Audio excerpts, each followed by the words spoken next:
So this is the barn I'll build. This is going to be an exterior box. And all I've done is cut my shapes out of an 8x4 sheet of 18mm or 3/4 inch thickness ply. And this is quite a good grade ply, external grade, and it's quite good ply this actually. Not cheap, £50 a sheet. So luckily I had a friend who bought me 10 sheets of this. So thank you very much, Sean O'Connor. Skippy, it's down to you how I can still do this. So that's the first one. The second one, just get all the corners off, all the splinters off, so it handles a lot, it's easier to handle.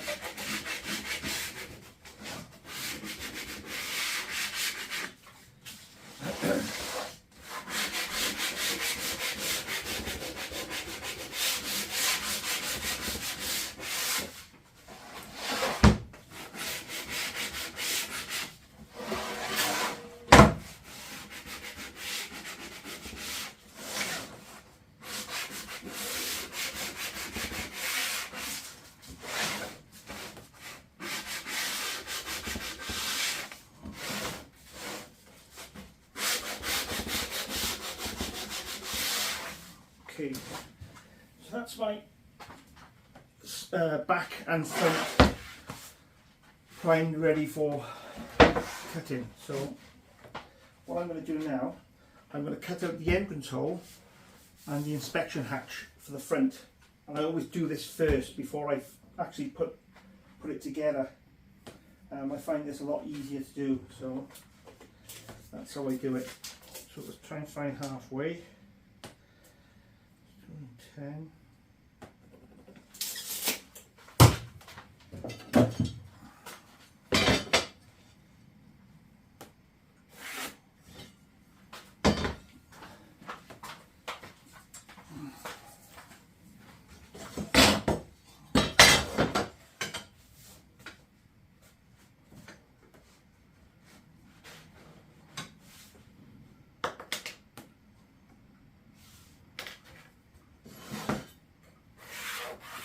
Have it. So I've got my halfway mark there now, or my middle mark if you like, and I can work off that. With regards to the entrance hole, I use this 152mm hole blade, and this is perfect for owls, barn owls and tawny owls. This is perfect for.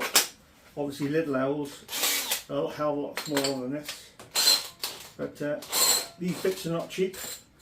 That's probably 40 quid that, so it is all expensive stuff. So what I'll do now is just secure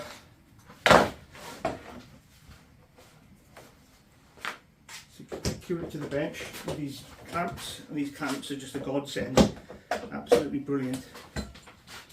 We want to come about an inch from the top and go from there.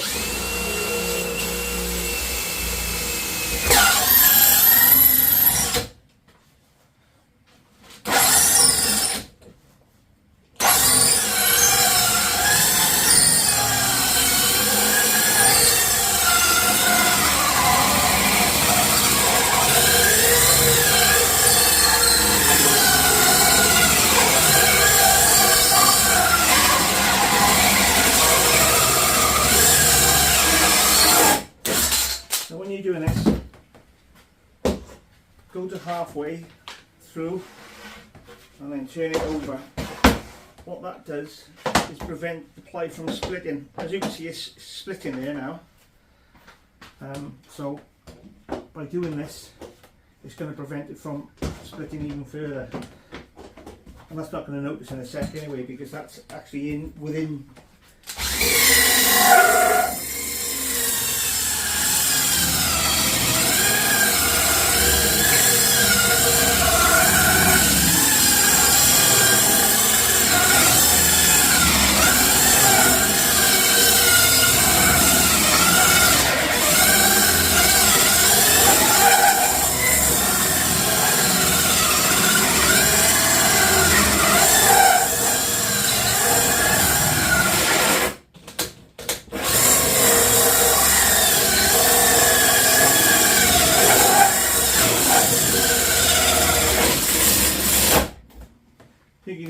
try and stay as patient as possible cutting ply, because it's notoriously hard to cut through. And to be fair, this blade needs sharpening anyway, but again, it's all money, so you know, it'll have to do for now. So there's my entrance, that's the entrance hole. What we're going to do now is cut out the inspection hatch, and I've got a great little tool for that. It's only a cheap little tool, like 30-40 quid, but it's worth every penny for this type of thing. So first of all, using my roofer's square, I'm going to come up 2 inches from the bottom. Sorry. About 2 inches or an inch would be fine off the bottom. I'm just going to mark my line across.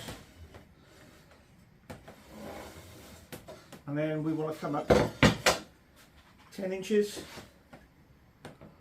and draw another line.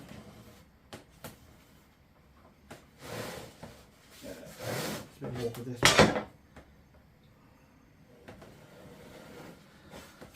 And then, coming off your centre line, you need to do, I'd say, if we say 7.5 inches either side, to reach 15, and then square off. So this will become the inspection hatch eventually. Now, if you've not got one of these tools, most of you are not going to have one of these tools, you can do it with a jigsaw. I do actually finish it off with a jigsaw. So this tool is great to get those straight lines. I mean, if I did it with a jigsaw, I probably wouldn't be able to get it nowhere near as straight as I can with this tool. So it is worth every penny of this. And this is the only time I use this, actually, is for cutting out inspection hatches on my Barlow boxes. So it's called a plunge saw. I mean, I've got a bigger version, a DeWalt one, to cut my 8x4 sheets. But for this type of thing, you've only got this little rail, which is perfect for this. And just set it up. Make sure the plunge saw is within what you're cutting, and go from there. It's just plunges.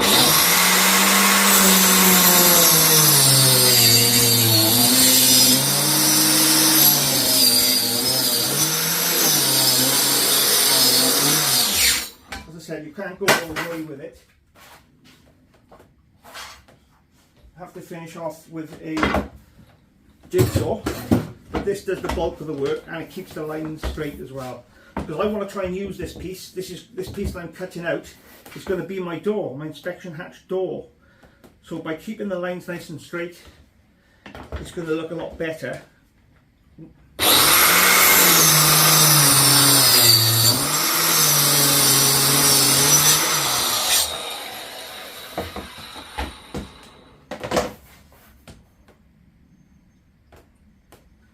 But like I said, most people will be able to do this with a jigsaw or a coping saw.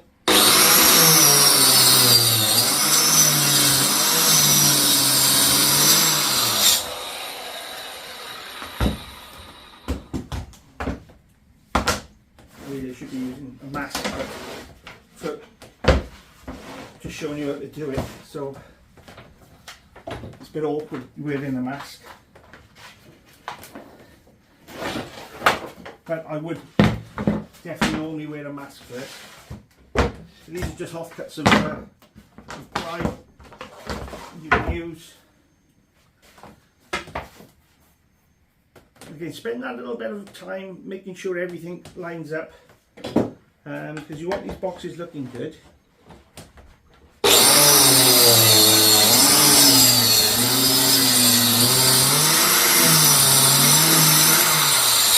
More importantly, yes, it's great to have these boxes looking good, but more importantly, they have to be a success. You don't want these boxes failing. because it is a delicate species, barn owls, you know, and numbers do fluctuate every year. So by making good homes for them, good nesting boxes, you know they're going to last.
That's four.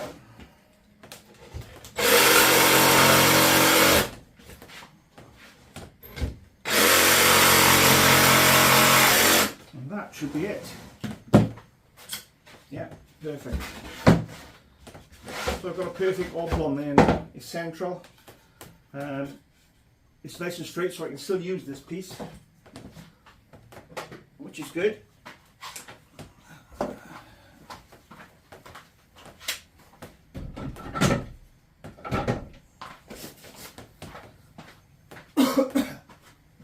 Before I go any further,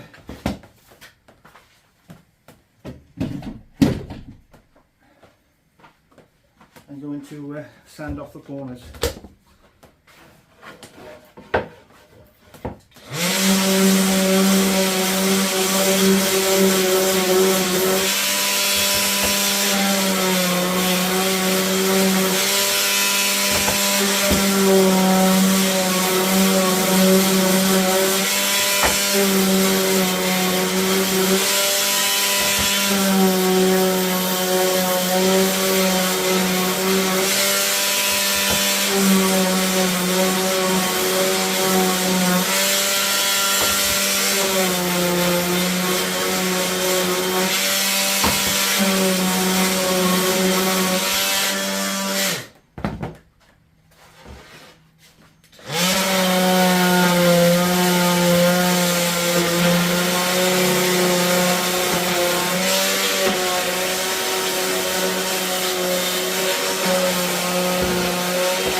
Right, so what I'm going to do now, I've talked to you before about the draft excluders. I notice when some people make external barn owl boxes, they don't include draft excluders. So if you've not got any draft excluders, it's going to be draft blowing through these side pieces of the entrance hole. Yes, there's a big gaping hole at the top there, but that's going to be enclosed, and this will be open to the elements more.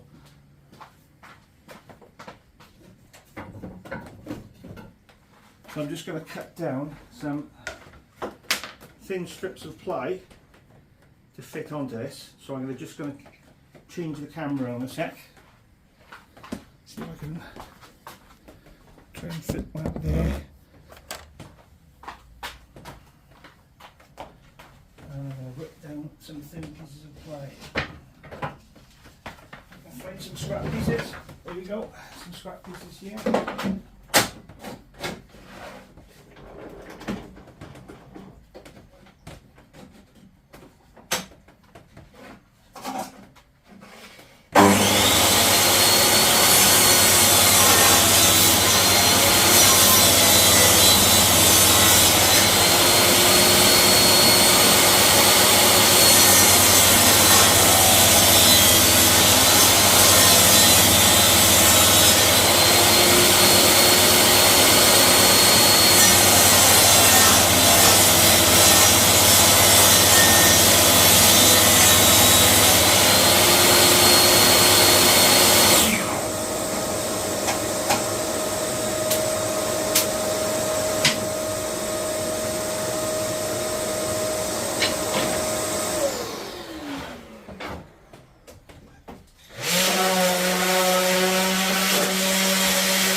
back there.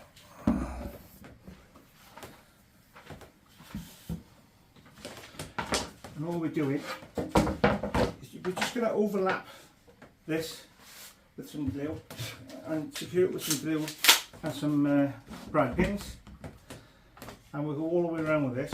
We'll do that. This is going to be the top one, so that should be fine there. So we'll go ahead and glue that and tack it.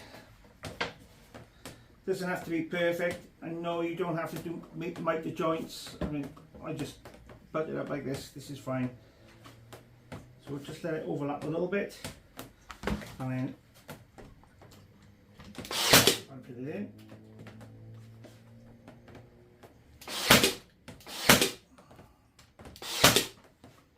You know, I do appreciate some of you are going to do this with basic tools. So, you know, I used to when I first started doing these basic tools, but luckily my one son is a carpenter, so I do get lots of old bits and pieces from him. So lots of my tools are his sort of second-hand ones, which is fine by me. I mean, they've worked for me, so.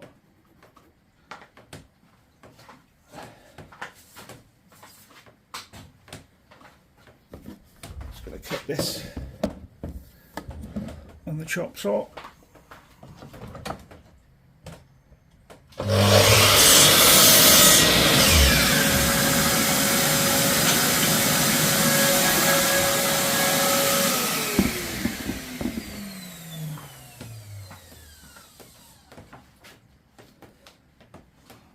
I think this is important because we need to keep those chicks and eggs warm. So by trying to eradicate adverse weather out and keep the adverse weather out from the box, those chicks, there's no reason why those chicks shouldn't be adulthood. Obviously, we're playing our part by making a tidy box.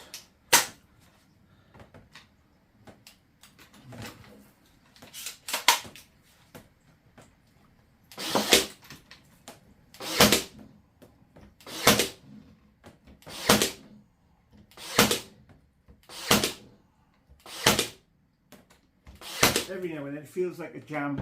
It's not actually a jam with my brad nailer. I don't know what it is really. It just needs like resetting, switching on and switching on, off again, and that normally does the trick. Put that in.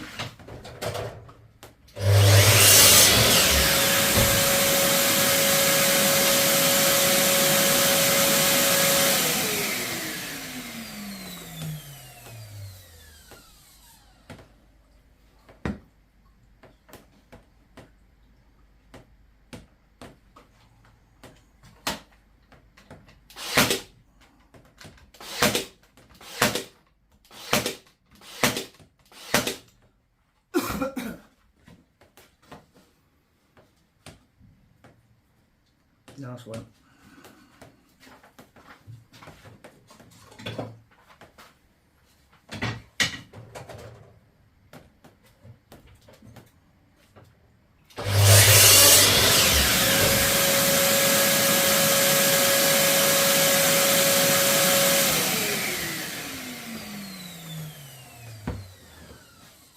Price of glue has gone through the roof as well.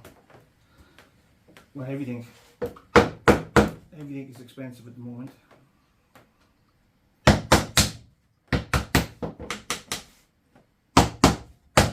Like I said, it doesn't have to be perfect. As long as you've got that lip there, it's been glued as well, so it's going to be waterproof.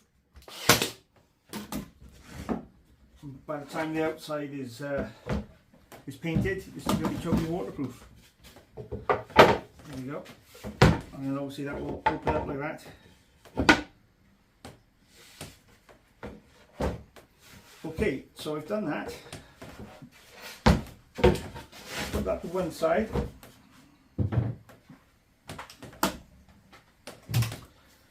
And then what I'm going to do then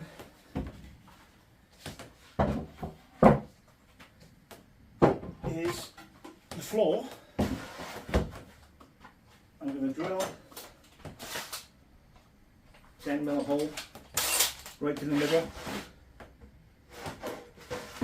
just in case it gets a bit of damp in there. Any water does penetrate, then at least it's got somewhere else to escape to. But I don't think these are going to get any water in. I've never come across any of my boxes that have been waterlogged, so they've always been bone dry. So this is going to be the floor. Now what I'm going to try and do now, I'm just going to try and seal off these edges, because as you can imagine with ply, even good external grade ply, it will delaminate, and these have got little cavities everywhere. And you know, it's expensive external grade ply, but it's still got these cavities in, and if rain gets into that, it will delaminate it. So what I tend to do is break down little pallets and use the pallet wood to go around the outsides just to seal it off.